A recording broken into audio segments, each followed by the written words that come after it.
전소자, 검사, 혼신의 힘을 다해 국민을 지키고 안돈을 바로 세우고 범죄로부터 내 이웃과 공동체를 지키라는 막중한 사명을 부여받은 것입니다. 대한민국이 국민과 인권을 지키라고 검사에게 부여한 검. 최근 이 검이 방향을 잃은 듯하다. 방향을 잃은 검찰의 검. 국민들은 지금 변화를 요구하고 있다.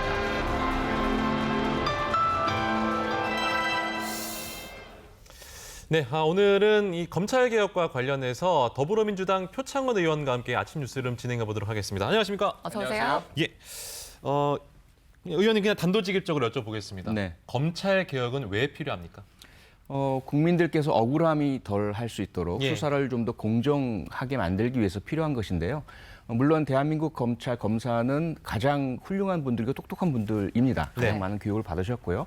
그런데 이분들께 너무 지나치게 권한이 집중되어 있다 보니까 그동안 많은 이제 문제들이 야기가 되었죠. 전 세계에 유례가 없다라고 학자들이 이야기를 하는데요. 우선은 검찰은 전국 단위로 자체 수사 인력을 가지고 있습니다. 네. 그래서 수사를 할 수 있는 수사기관이고요. 그것뿐만이 아니라 경찰에 대한 수사 지휘권을 가지고 있습니다. 네. 그래서 경찰에 대해서 수사를 해라 마라 혹은 경찰이 하고 있는 수사를 그만하고 우리한테 넘겨라 이렇게 할 수 있고요. 더 큰 권한이 기소에 대한 독점권과 재량권인데요. 수사를 다 하고 나서 이 네. 사람을 기소할지 말지. 재판에 넘길 때. 네, 재판에 넘길지 말지 이것을 결정할 수 있는 그런 재량권을 가지고 있습니다. 거기다 형집행권까지 있고요. 이런 독점된 권한을 가지고 있다 보니까 잘하는 것도 많겠지만 잘못하는 부분, 이런 검찰권의 좀 남용의 피해자가 되는 부분, 네. 이분들은 너무 억울한 일들이 많은 거죠. 네네. 그래서 개혁해야 된다. 그런 소리가 높습니다. 네, 그러니까 수사는 경찰이, 기소는 검찰이 해야 된다. 이렇게 지금 분리를 주장하시는 거죠. 그렇습니다. 네. 그것이 이제 원래의 형사사법의 원리이고요. 견제와 균형. 수사를 하는 자가 가지고 있는 어려움이나 좀 뭐랄까 원천적인 한계가 있습니다. 뭐냐면 누군가를 의심하게 되잖아요. 네네. 저 사람 범인이야라는 자기 확신을 가질 수가 있고 그런 사람은 그 사람이 범인이 아닐 수 있는 증거는 놓치거나 또는 안 보려 하는 경향이 있습니다. 그것을 기소하는 사람이 중립적이고 객관적 입장에서 봐줘야 되거든요. 네. 근데 수사도 하고 기소도 한 사람이 하게 될 경우는 네네. 그게 아니라 원래 가졌던 자신의 의심을 그대로 끝까지 밀고 나가는 경향이 생기기 때문에 네. 수사와 기소를 분리해야 하는 것이죠. 그렇군요. 검찰의 권력이 참 막강하기 때문에 우리가 그동안 참 폐해들도 사실 있었던 게 사실인데요. 그렇기 때문에 검찰 개혁하는 거잖아요. 해야 되는 거잖아요. 네, 그렇습니다. 그런 폐해들이 어떤 게 있을까요? 저희가 떠오른 건 뭐 예. 전관예우 정도 떠오릅니다. 네, 전관예우, 제 식구 감싸기. 예. 일반 국민들이 범죄의 혐의를 받고 있을 때 예. 그 기소가 될 확률 상당히 높죠. 높죠. 그런데 검사 혹은 검찰 내에 있는 사람이 네. 범죄 혐의를 받고 있을 때 기소될 확률이 얼마나 될까요? 글쎄요. 지금 검찰 내에 있는 사람이 범죄 네. 혐의가 있다. 네, 제 식구를 그러면 수사해야 되는 거잖아요. 그렇습니다. 예. 0.2%입니다. 그런 통계가 있습니까? 네, 아. 확인이 됐고요. 이미 예. 그러니까 자체 징계 등으로 확인이 된 것이죠. 예. 당연히 기소를 해야 할 텐데 일반 국민이라면 네. 검사니까 기소 없이 징계만 받고 나가거나 심지어 최근에는 후배 부하 여검사를 성추행한 분, 이분이 명예퇴직이 되는 그런 경우들도 생기고 있습니다. 네. 제 식구 감싸기 가장 크고요. 또 하나는 이렇게 막강한 권한을 가지고 있다 보니까 봐주기가 가능해요. 네. 그럼 재벌, 권력자, 정치적인 힘을 가진 사람들, 이 사람들을 봐주게 되면 검찰은 반대급부로 뭐 예산을 많이 받거나 검사가 퇴직한 이후에 대기업에 뭐 이사로 간다든지 이런 일이 생기는 거죠. 그래서 전관예우, 제 식구 감싸기, 봐주기 수사. 반대로 누군가가 밉다, 누군가를 좀 혼내고 싶다. 그러면 소위 말해서 탈탈 털기, 먼지 털이식 수사. 털어서 먼지 안 나오는 사람 없지 않겠느냐. 네. 표적으로 삼아서 무조건 압수수색하고 수사를 합니다. 여기서 또 문제가 되는 게 뭐냐면 압수수색 영장의 발부 비율이 얼마나 될까요? 검찰이 법원에 청구했을 압수수색을 하겠습니다라고 네. 했을 때 법원이 발부해 주는 비율 한 50% 넘을 것 같은데. 80%입니다. 예. 검찰하겠다면 죄송합니다. 대부분 승인이 나는 90%입니다. 거고. 90%. 검찰하겠다면 다 할 수 90%. 있네요. 그렇죠. 거의 10%를 제외하고는 검찰이 압수수색을 하겠다 그러면 다 하게 되는 다할수 거죠. 있는데. 네, 거기다 구속영장은 80%의 발부 비율이에요. 네. 그 이후에 1심 형사재판 1심에서 유죄 판결 비율은 얼마나 될까요? 그거 궁금하네요. 예. 네. 얼마나 됩니까? 99.29%. 예. 거의 대부분 그런. 거의 대부분입니다. 0.79%를 제외하면 일단 검찰이 소위 말하면 찍으면 네. 근데 너를 내가 범죄자로 만들 거야 라고 네, 네. 하게 된다면 거의 100% 가까이가 범죄자가 된다는 것이죠. 네. 이런 권한이 있다 보니까 검찰이 봐주고 싶은 사람에게는 봐줄 수 있고 혼내주고 싶은 사람은 혼내줄 수 있는 이런 폐해가 있는 거죠. 네. 그야말로 사실 어떻게 보면 좀 권력이 막강해서 무소불위의 권력이라고 예. 생각할 수 있겠네요. 그럼 이제 뭐 많은 국민들께서 그럼 이제 검찰이 정치하는 거 아니냐 뭐 이런 얘기도 하거든요. 정치 검찰의 뭐 사례가 있다면 뭐 들어줄 수 있으시겠습니까? 예. 아무래도 과거에 권력 따라 바뀌는 가장 대표적인 사례가 최근에 이명박 전 대통령의 네. BBK 사건이 있지 않습니까? 이 사건이 그분이 대통령에 취임하실 수 있다라는 선거에 이길 수 있다라고 하고 할 때의 검찰의 수사, 그다음에 취임 이후 대통령이 된 뒤에 검찰의 수사 모두 무혐의였습니다. 네. 그런데 권력을 놓고 나서는 반대 결과가 나타났죠. 네. 네, 징역 뭐 15년 이렇게 형을 받는 그런 부분이고, 그다음에 박근혜 대통령 당시에 정윤회 문건이라고 알려졌던 예. 심각한 권력적인 부패의 좀 정황이 보도가 됐는데 오히려 그것을 누가 유출했느냐 네. 쪽으로 수사가 전개가 됐던 문제.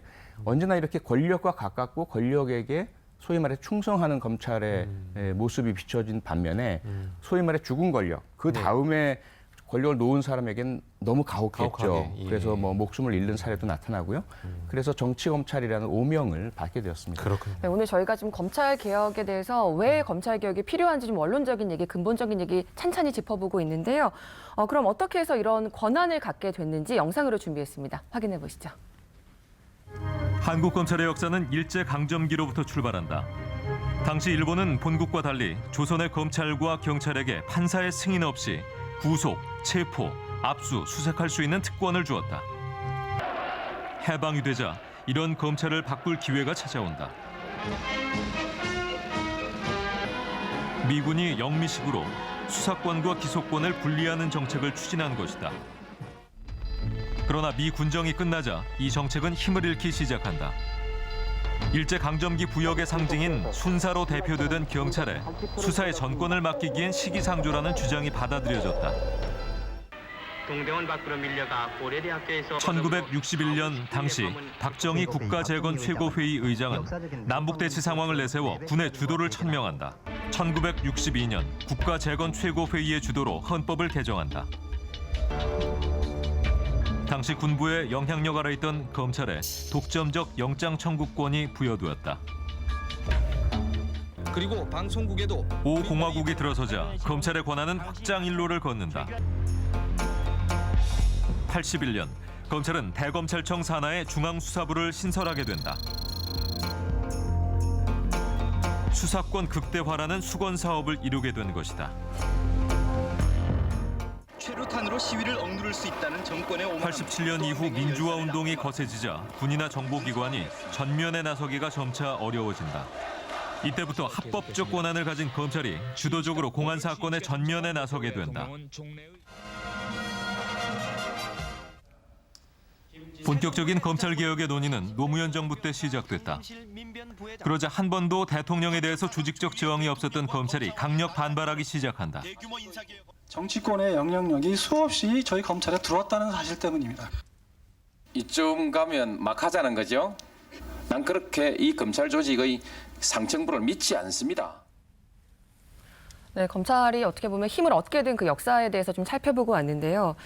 조금 전에 말씀해 주셨지만 검찰이 비리를 저질렀을 때 기소되는 비율이 0.2%라고 하셨잖아요. 그래도 책임을 질 수 있는 어떤 장치는 꼭 필요하긴 하잖아요. 그렇습니다. 어떤 게 있는 거죠? 그러니까 그동안은 자체에서 검찰은 인권 옹호 기관이고 중립 객관 의무도 지고 있다 이렇게 명시되어 있으니까 네. 스스로가 밝히라고 했지만 안 됐습니다. 네. 그래서 검찰을 수사할 수 있거나 들여다볼 수 있는 제3의 기관이 필요하다. 네. 그것이 이제 고위공직자 범죄수사처로 모아졌던 거죠. 네. 지금 25년 됐는데요. 시민단체에서 고위공직자 범죄수사처 설치를 요구한 지가 네. 지금 국회 법안이 계류가 되어 있고요. 통과가 돼서 탄생을 한다면 네. 처음으로 검찰에 대한 견제, 수사기관이 생길 수 있게 됩니다. 그러니까 공수처 말씀하시는 거예요? 맞습니다. 알겠습니다.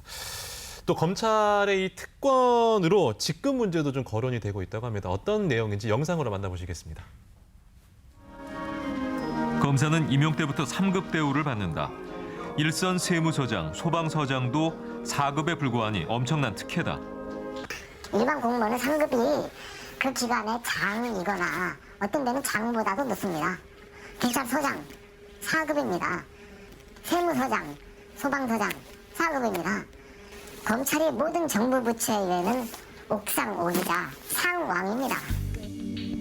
초임 검사의 3급은 다른 고시 출신에 비해서도 엄청난 특혜다. 5급에서 시작하는 한시나 외시 출신들이 3급이 되려면 평균 15년에서 20년 정도 걸린다. 뭐 저 어릴 때도 기억이 나는 거. 제가 이제 그 검찰청 밑에 살았는데요. 네. 이제 그 신임 검사한테 저희 집안 어르신들이 뭐 영감님 이렇게 네, 영감님 하시던 뭐 그런 것도 기억이 나네요. 이제 12만 경찰을 지휘하는 경찰총장이 차관급 예우를 받는다고 제가 알고 있는데 그런데 이제 차관급 예우를 받는 검사가 이제 40명이 넘는다고. 네, 45명 정도 되죠. 예, 네. 이제 이런 분들이 외부 기관에 나가게 되면 이건 좀 상당히 좀 문제가 있을 거라는 생각이 드는 건 확실한 것 같습니다. 네, 소위 파견 검사라고 예. 해서요. 국가 정책의 필요, 협조의 필요 이런 여러 가지 이유로 다른 기관의 검사를 파견할 수 있게 되어 있습니다. 네. 가장 많이 파견됐던 게 최근에는 박근혜 정권 때 109명까지 네. 검사가 파견됐었고요. 지금 현재는 53명 정도로 좀 추산이 되고 있는데 이분들이 이제 파견되어서 물론 긍정적인 측면도 많죠. 근데 반대로 뭐 수사에 대한 로비의 대상이 된다든지 아니면 반대로 검찰청이 원하는 것을 해당 기관으로부터 얻어내는 창구가 된다든지 중간 역할을 하는 거예요. 네, 이런 좀 의심과 폐해의 좀 여지도 좀 있습니다. 네. 그러면 검찰은 지금 스스로 어떻게 좀 생각을 하고 있나요? 이 부분에 대해서. 그동안은 필요하다라는 입장을 고수해 왔었는데요. 네. 최근에 검찰개혁 목소리가 높아졌고 또 지난 주말 촛불 집회 등의 영향 등에 의해서 검찰의 자체 개혁안을 내놨습니다. 네. 네. 그래서 파견 검사들을 복귀시키겠다. 그렇게 해서 현재 오히려 형사부라든지 공판부 네. 정말로 민생 범죄 사건을 담당하는 검사의 수는 턱없이 부족하거든요. 네. 그래서 그쪽에 배치하겠다라는 발표를 했습니다. 네. 그러면 거기에 이제 대체 인력으로 들어갈 수 있는 사람들은 뭐 어떤 변호사나 다른 직종에 있는 사람들이 가능해지는 건가요? 네, 변호사들이 얼마든지 현재 검사가 하고 있는 역할을 다 할 수 있고 법률 전문가라서요. 네. 네. 검사 대신에 오히려 변호사들은 현재 오히려 일자리가 많이 없거든요. 네. 그래서 파견 검사 대신에 변호사 채용이 더 바람직해 보입니다. 적극 환영한다, 변호사들도. 네네 그렇습니다. 또 다른 이슈 하나 짚어볼 텐데요. 검찰의 피의 사실 공표와 관련해서 요즘에 논란이 참 많이 되고 있습니다. 의원님은 어떻게 생각하세요? 뭐 여당 의원이시니까 좀 민감하실 것 같습니다. 아니요, 저는 개인적으로 예.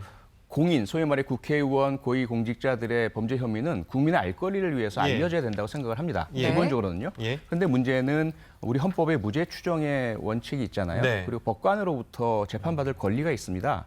그런데 재판도 하기 전에 일방적으로 수사기관이 원하는 방향의 피의 사실이 마구 공표가 되어버리면 여론 재판으로 이미 끝나버리게 되고요. 또 그 사이에 뭐 인권 침해, 사생활 침해 또는 주변으로부터의 비난 이게 너무 심해지거든요. 그래서 제한될 필요가 있는 거죠. 지금은 너무 심각하게 공표가 되고 있고 네. 분명히 우리 형법에 피의 사실 공표는 범죄로 규정되어 있으면서도 네. 이제까지 단 한 명도 그로 인한 처벌을 받지 않았습니다. 네. 이 부분은 개선이 필요하죠. 하여튼 뭐 역대 정권에서 이 검찰 개혁의 필요성을 느껴서 계속 추진을 해왔습니다만 안 됐잖아요. 지금도 그렇고요. 네, 이거 그렇습니다. 왜 그렇다고 생각을 하시는지. 우선 검찰의 힘이 너무 막강하니까요. 그 저항을 이겨낼 수 있는 힘이 좀 부족하고요. 또 하나는 특히 저도 법제사법위원회에 앉아 있지만 법제사법위원회에 검사 출신 의원들이 너무 많으십니다. 예. 그리고 반대로 그러면 검찰을 개혁하면 수사권을 경찰에 넘겨줘야 될 텐데 네. 경찰을 믿을 수 있느냐? 이런 문제들도 있었던 거죠. 예. 그래서 경찰도 개혁해야 하고요. 네. 국민의 신뢰를 얻어야 하고 검찰의 막강한 권한도 좀 축소가 되고 국회에서도 좀 검찰 출신이 아닌 법조인 출신이 아닌 분들께서 개혁을 할 수 있는 여지가 만들어지고 네. 이런 변화가 필요합니다. 의원님도 또 지역구에서 활동을 활발하게 하시잖아요. 그러면 지역구민들 이야기 참 많이 들으실 텐데 이번 검찰개혁 관련해서는 어떤 이야기 들려주시던가요? 우선 검찰이 너무 힘이 세고 그동안 불공정 혹은 제 식구 감싸기가 심했다. 하지만 반대로 이제 검찰의 살아있는 권력에 대한 수사를 권력의 힘으로 막는 것은 또 옳지 않지 않느냐. 이런 균형된 시각들의 목소리가 많이 있습니다. 네. 뭐 검찰개혁 요구 목소리 때문에 시위도 많이 일어나고 있고요. 어떻게 생각하세요? 이번에 그 검찰 개혁이 가능하다고 보십니까? 이게 뭐 역사적으로 굉장히 중요한 시점인 것 같은데요. 어떻게 생각하세요? 매우 중요한 시점이죠. 예. 1954년에 우리나라 형사소송법이 제정이 됐거든요. 예. 그 당시에 엄상섭이라는 검사 출신 의원께서 이대로 지금 현재 우리 검찰 집중 수사 권력은 검찰 파쇼를 낳는다. 그게 현실이 됐거든요. 네. 그런데 그때 왜 그렇게 했느냐? 당시에 일제 잔재가 남아있는 중앙집권적인 총까지 가진 경찰에 수사권을 주면 경찰 파쇼가 된다. 경찰 파쇼보다는 검찰 파쇼가 낫다. 그럼 현재 네. 65년이 흐른 지금은 달라졌지 않겠느냐. 해야 하죠. 가능성? 네. 가능합니다. 몇 퍼센트 보십니까? 일단 법안이 올라가 있고 패스트트랙에 되어 있으니까요. 네. 본회의 의결까지만 가면 될 텐데 그래서 숫자에 제가 약하긴 한데 네. 70% 가능하다고 생각합니다. 긍정적으로 보시는군요. 네. 그렇군요. 자, 그리고 사실 좀 민감한 문제지만 검찰이 대통령의 지시 하루 만에 검찰 자체 개혁안을 사실 발표했습니다. 검찰 청장이 사실 이렇게 지금 개혁안을 어쨌든 외부에 있는 검사들도 많이 불러들이겠다고 얘기했고 했는데 이 부분은 어떻게 평가하시나요? 우선 긍정적이고요. 예. 시간이 빠르다고 보시지만 빠르진 않습니다. 왜냐하면 그것이 갑자기 나온 것이 아니라 그동안 계속 내부에서 외부에서 해야 한다라고 하던 것들이거든요. 그리고 특히 이제 특수사에 대한 축소 이 부분은 방향성은 맞고요. 네. 다만 이제 두 가지 문제가 있죠. 하나는 실제로 얼마나 구체적으로 실현될 것이냐. 이 문제가 있습니다. 그래서 지켜봐야 되고요. 네. 두 번째는 충분한가? 충분하진 않죠. 법 개정으로 할 수 있는 부분들이 있기 때문에 지금 개혁안은 법 개정 없이 할 수 있는 개혁안입니다. 그래서 법 개정까지 지켜봐야 될 것 같습니다. 그리고 사실 요즘에 광화문과 서초동이 정말 뜨겁습니다. 정말 네. 불타오른다고 해도 과언이 아닐 것 같은데 한편으로는 이렇게 국민 여론이 너무 분열되는 것 아니냐 하는 우려의 시선도 있는 게 사실이거든요. 네네. 어떻게 보시나요? 저부터 반성을 해야 될 것 같고요. 어쩌면 정치가 국민을 우리 편으로 몰아서 이겨내자라는 것이 여야 모두에 있는 것 같습니다. 그래서 수사는 수사대로 정치의 영향을 안 받아야 되고요. 또 정치는 수사 영향을 너무 받으면 안 되거든요. 지금이 너무 심각한 갈등 상황이긴 하지만 어쩌면 필요한 갈등이라고 생각을 합니다. 이 시기 잘 넘겨서 예. 공정한 수사, 하지만 검찰에 대한 개혁, 이건 함께 이뤄내서 앞으로는 갈등이 줄고 수사는 공정하게 이루어지고 또는 수사기관에 대한 견제와 감시는 또 가능해지고 이렇게 돼야 될 것 같습니다. 네, 하여튼 뭐 오늘 검찰 개혁에 대해서 여러 가지 말씀해 주셨는데요. 마지막으로 이번 검찰 개혁과 관련해서 하시고 싶은 말씀 있으시면 들어보겠습니다. 네, 최선을 다해서 국회도 제 역할을 하겠고요. 검찰도 많은 말로의 반성을 내놓으셨으니까 이제 그 개혁에 대한 주체와 동참자가 되어주시기 바라고 국민 여러분께서 또 마찬가지로 어떤 정치적 색깔이나 진영보다는 제도의 개혁은 반드시 필요하다. 네. 예. 그리고 조국 법무부 장관 가족에 대한 수사도 무조건 반대만 할 것은 아니다. 있는 규명 다 할 수 있도록 해주고 네. 그리고 결과에 대해서는 재판까지 지켜봐 주시기를 바라는 인내심. 이 모든 것이 우리 대한민국을 건강하게 만들 것이다라고 저는 생각을 합니다. 네, 알겠습니다. 오늘 말씀 여기까지 듣겠습니다. 고맙습니다. 고맙습니다. 네, 고맙습니다.